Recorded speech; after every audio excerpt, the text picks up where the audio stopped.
방송 총회 아버지 아버지 하나님 앞에 예배로 드립니다. 좋으신 하나님을 찬양합니다.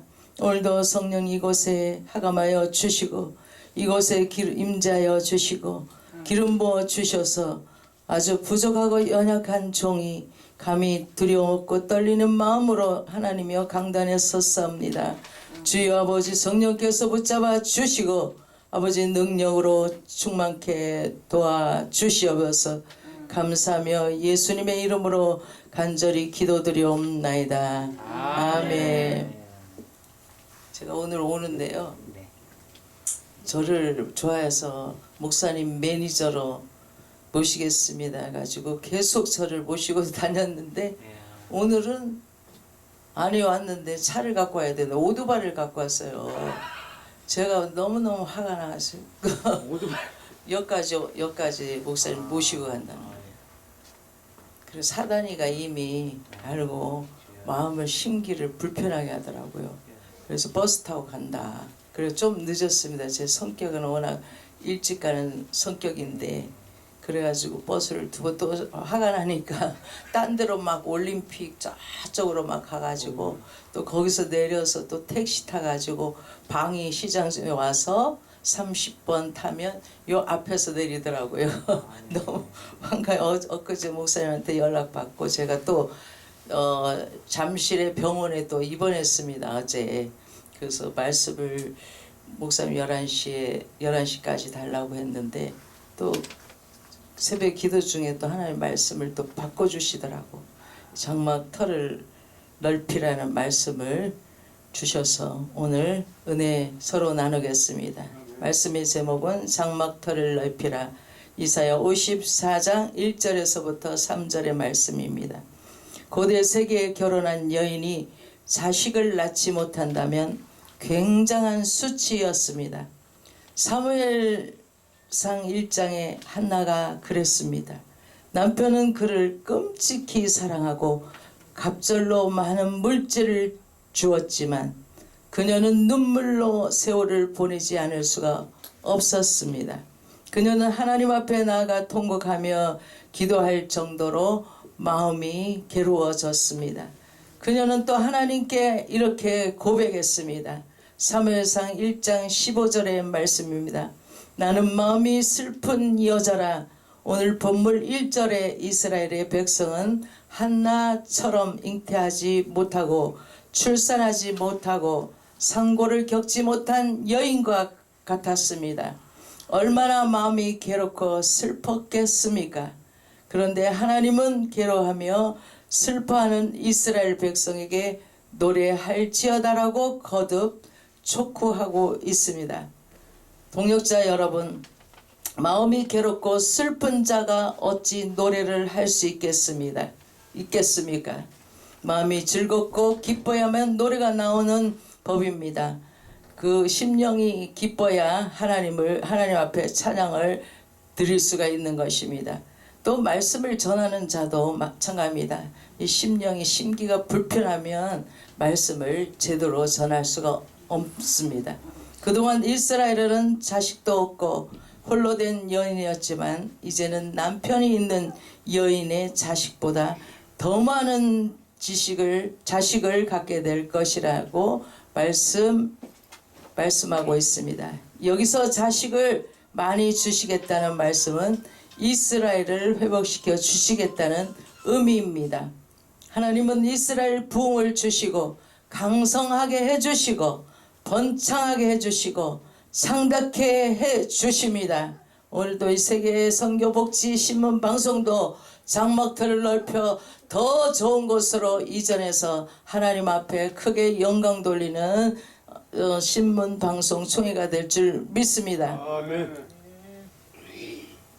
그래서 우리가 제가 여기 오면서 너무 좁고 협소하고 방송인데 좀 아름답게 성전을 가꾸고 저희 교회는 지하지만 좀 깔끔하고 한 40평 됩니다. 그 청주가 여기서 가까우면 한 번씩 오셔서 방송하면 좋은데 그 아시고 여기 와 보니까 너무 좁고 협소하고 좀 어수선하고 막 그래요. 좀 하나님의 성전은 깔끔해야 돼요. 정리가 잘 돼야 되고. 그래서 우리가 본문 3절에 보면은 좌우로 퍼져나가게 해주시는 열방을 얻게 해주시고 황폐한 성읍을 사람 살 곳이 되게 해주시겠다고 약속해 주셨습니다. 하나님은 이렇게 회복의 역사를 하나님 저희들에게 주셨습니다. 또 부흥의 역사를, 또 축복의 역사를, 승리의 역사를 주신다면 우리는 어떻게 해야 할까요?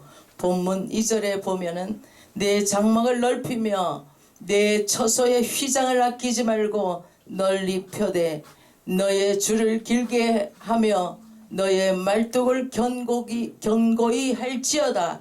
할렐루야. 유목민에게 있어서 장막은 삶의 보금자리였습니다. 그들은 가는 곳마다 장막을 치고 살았습니다. 혼자라면 1인용 장막 텐트를 치면 되겠지만 자식들이 많고 식구들이 많다면 큰 장막 텐트를 쳐야 될 줄 믿습니다. 이스라엘 백성도 출애굽 이후 가나안 땅에 정착하기까지 광야 40년 동안 장막을 치며 살았습니다. 그들은 구름 기둥이 인도하며 따라갔고 구름 기둥이 머물면 그곳에 장막을 쳤습니다. 하나님은 회복의 역사, 부흥의 역사, 축복의 역사, 승리의 역사를 약속하시면서 이스라엘 백성에게 4가지를 요구하셨습니다. 첫 번째는 장막을 넓혀야 합니다. 장막을 치려면 맨 먼저 장막을 칠 땅을 잘 고르고 다듬어야 합니다. 큰 장막을 치려면 그만큼 장막부터 넓혀야 합니다. 영적으로 장막을 넓힌다는 말씀은 믿음의 장막터를 넓힌다는 의미를 말하고 있습니다. 하나님의 축복을 주신다면 먼저 믿음의 그릇, 믿음의 장막터를 넓혀야 합니다. 하나님의 축복을 담을 수 있는 믿음의 그릇, 믿음의 장막터를 넓히는 일이 급선무인 것입니다. 할렐루야. 시편 81편 10절의 말씀에 나는 너를 애굽 땅에서 인도하여 낸 여호와 내 하나님이니 내 입을 크게 열라 내가 채우리라. 우리 한번 따라서 하겠습니다. 내 입을 크게 열라. 내 입을 크게 열라. 내가 채우리라. 내가 채우리라. 아멘. 할렐루야. 아멘. 이와 한 가지를 듣겠습니다. 어떤 사람이 강가에 놀러 갔습니다. 낚시꾼들이 낚시하는 것을 구경하게 되었습니다. 그런데 한 낚시꾼이 이상한 행동이 눈에 띄었습니다. 그 낚시꾼은 낚시를 해서 고기를 잡는데 큰 물고기를 다 풀어주고 작은 물고기만 계속 잡았던 것입니다. 그래서 궁금하던 차에 그에게 다가가서 왜 그러느냐 하고 물어보았습니다. 그 낚시꾼은 빙긋이 웃으면서 그 이유를 설명했습니다. 가지고 온 그릇이 작은 것밖에 없다는 것이었습니다. 열왕기상 4장에 엘리사의 선지자가 나옵니다. 한 여인이 그에게 찾아왔습니다. 그녀에게는 2 아들이 있었는데 남편은 많은 빚을 남기고 죽었습니다. 가지고 있는 것이라고는 기름 1 그릇밖에 없었습니다. 길이 막막한 데 엎친 데 덮친 격으로 채권자들이 빚을 갚지 않으면 2 아들을 볼모로 잡아가겠다 하는 상황이었습니다. 그래서 엘리사를 찾아왔습니다. 엘리사는 그에게 이렇게 말했습니다. 모든 이웃에게 그릇을 빌리라. 그 그릇을 빌리되 조금 빌리지 말고 할 수 있는 한 많이 빌리라. 엘리사는 그녀가 빌려온 모든 그릇에 기름을 가득 채워주는 놀라운 기적을 베풀었습니다. 그릇을 빌려온 것만큼 하나님은 채워주십니다. 믿음을 갖고 내 입을 넓게 열라. 요즘 제가 이 찬양을 많이 부릅니다. 또 새 일을 행하리라는 말씀, 저 찬양을 두 가지를 많이 부르고 있습니다. 믿고 주님 앞에 믿고 찬양하고 그럴 때 하나님께서 채워주실 줄 믿고 찬양을 주님 앞에 날마다 올려드립니다. 마가복음 9장 23절 말씀에 할 수 있거든 무슨 말이냐 믿는 자에게는 능치 못할 일이 없느니라. 빌립보서 4장 13절의 말씀에 내게 능력 주는 자 안에서 내가 모든 것을 할 수 있느니라. 아멘. 믿음이 중요합니다. 믿음이 얼만큼 큰가에 그 그릇을 키워가야 하는 것입니다. 둘째로는 휘장을 펴야 합니다. 장막을 치려면 땅을 잘 고르고 그 다음에 휘장을 넓게 펼쳐야 합니다.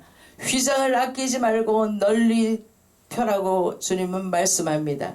예를 들면 장막터는 넓은데 휘장이 작다면 많은 사람이 거할 수가 없는 장막을 세울 수가 없습니다. 장막터를 넓힌다면 그에 걸맞게 휘장도 크게 준비해야 합니다. 영적으로 휘장을 널리 편다는 것은 헌신의 휘장을 편다는 의미를 말하고 있습니다. 하나님은 분명 회복의 역사, 부흥의 역사, 축복의 역사, 승리의 역사를 약속하셨지만 우리가 얼만큼 하나님 앞에 헌신하느냐가 중요합니다. 어떤 사람은 하나님을 향해 믿음이 있다고 하면서도 헌신은 별로 하지 않습니다. 어떤 사람은 하나님을 위해서 혹은 교회를 위해서 좋은 생각들을 많이 갖고 있으면서도 구체적으로 몸으로 행동으로 옮기지 않습니다. 제가 저희 남편의 군 기무사에 있었습니다. 그런데 저 목회하는데 저 목사 된 걸 굉장히 방해하고 저는 결혼해서 지금까지 남편 쓰러지기 직전까지 엄청난 구타를 당하면서 예수님의 수치당한 모욕과 구타당하면서 살아왔습니다. 그렇지만 하나님을 의지하고 하나님을 만났기 때문에 어떤 상황 속에서도 주님만 의지하며 믿음으로 지금까지 왔습니다. 그러더니 하나님이 그 남편을 중환자실에서 만지셨습니다. 제가 아침 저녁 가서 귀에다 대고 나 같은 죄인을 불러주고 기도해주고 일주일 만에 영안이 열려서 예수님을 직접 만났습니다. 그리고서는 해같이 빛나더라고요. 얼굴이 광채가 나요. 그러면서 우리 큰딸이 저를 아빠가 찾는다고 이게 말을 하고 아빠를 찾는다고 그래요. 들어가 봤더니 누워있는데 광채가 나요. 얼굴에 막 빛이 나. 그러면서 이 오른팔을 쓰거든요. 왼팔은 이렇게 다 마비됐으니까 저를 끌어안으면서 잘못했다고 막 애기처럼 통곡하고 울어요. 잘못했다고, 당신 잘못했다고.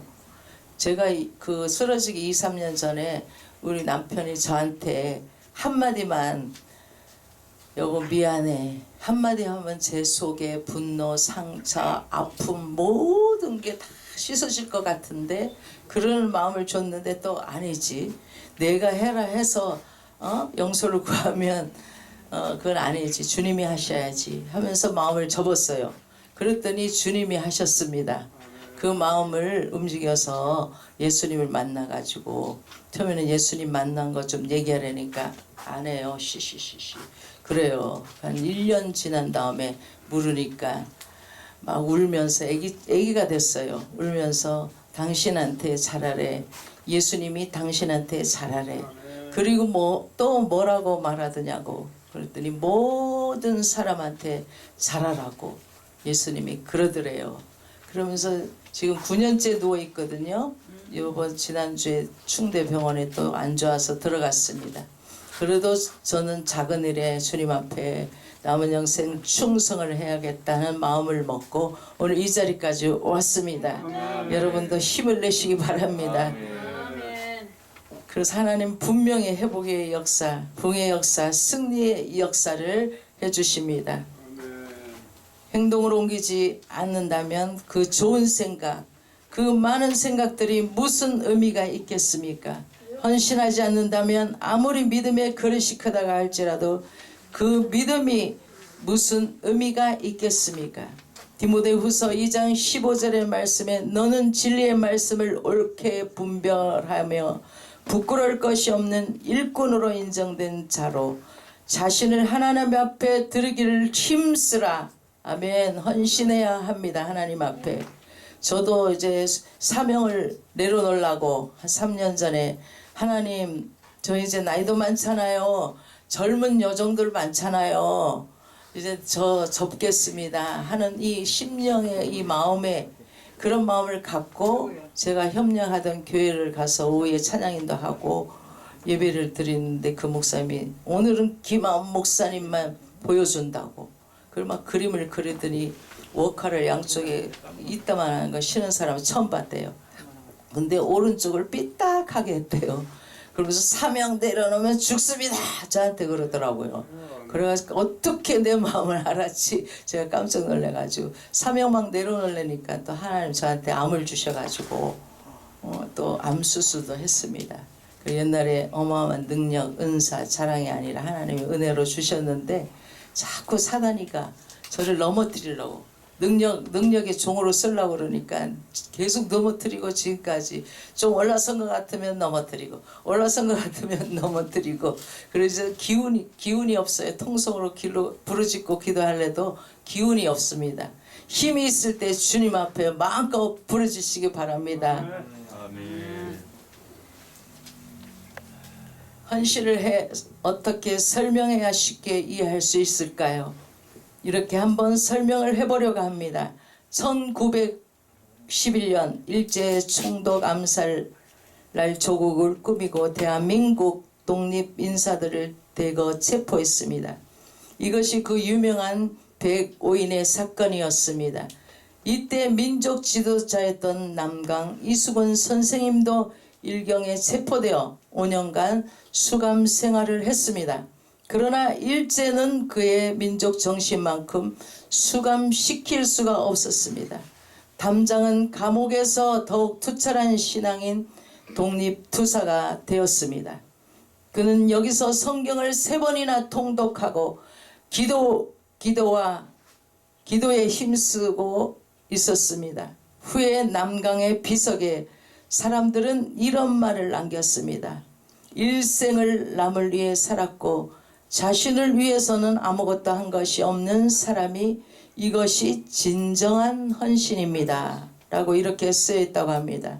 3번째는 줄을 길게 해야 합니다. 장막을 크게 치려면 먼저 장막 털을 넓히고 휘장을 아끼지 않고 넓게 마련하고 그 다음에 줄을 길게 해야 합니다. 줄이 없으면 장막을 칠 수가 없습니다. 텐트를 칠 수가 없죠. 영적으로 줄을 길게 한다는 말은 기도의 줄을 길게 한다는 의미입니다. 그래서 기도해야만 합니다.